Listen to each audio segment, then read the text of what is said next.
நாட்டை அழிக்க வேண்டும் என்றால், அந்த நாட்டின் இளைஞர்களின் சிந்தனையை அழிக்க வேண்டும். வீடியோல அடுத்து தொடர்ந்து வரக்கூடிய ஒரு 3 கிளிப்பிங்ஸ் இத சார்ந்து தான் இருக்கும். கஷ்டமா தான் இருக்கு. பட் ஆனாலும் கைமீறி போயிருச்சு.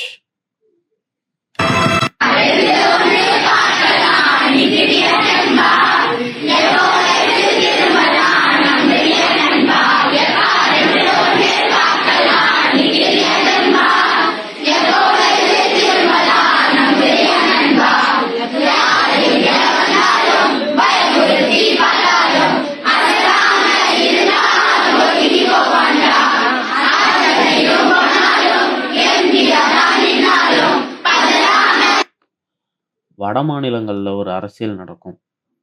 அத இங்க தமிழ்நாட்டுல புகுத்திட்டாங்க. அங்க வந்து மதவாத அரசியல், இங்க வந்து சினிமா போதை.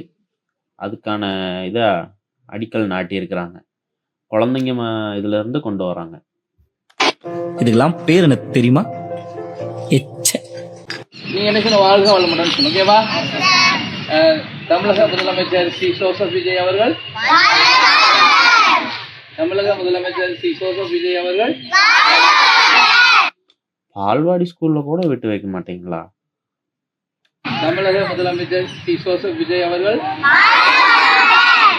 அவர்களுக்கு இனிய பிறந்தநாள் நல்வாழ்த்துகள். சரியா? பள்ளியின் சார்பாகவும் மாணவர் சார்பாகவும் தேங்க்யூ. கேவலமான அரசியல்ரா இதெல்லாம். அதிகார பலத்தை மீறி மாண்புமிகு முதலமைச்சர் திரு இன்னும் ஸ்டாலினே உட்காந்துட்டு இருக்கிறார். எல்லார் வாயில இருந்து வர்றது அதுதான்.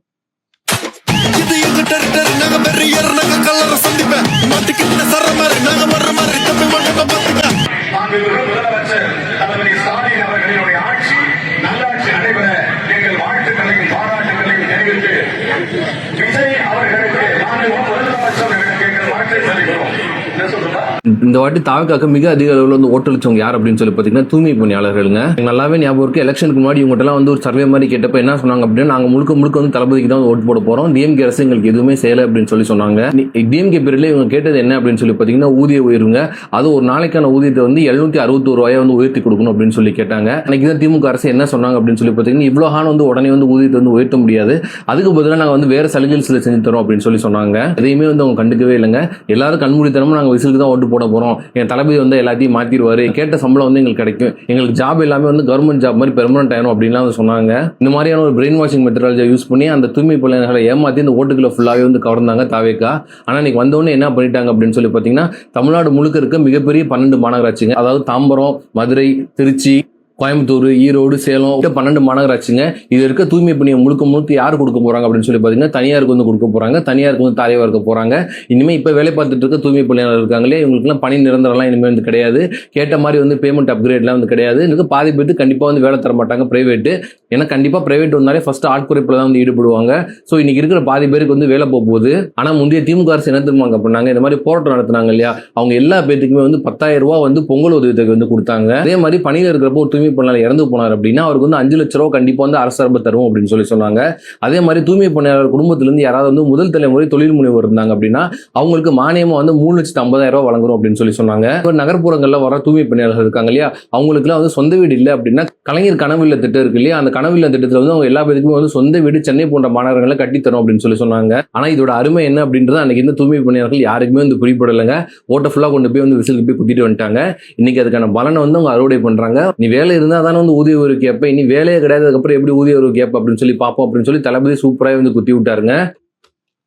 இந்த யானை இருக்குல்ல, யானை அது தான் தலையில தள்ளி அதுவே போட்டுக்குமாமா.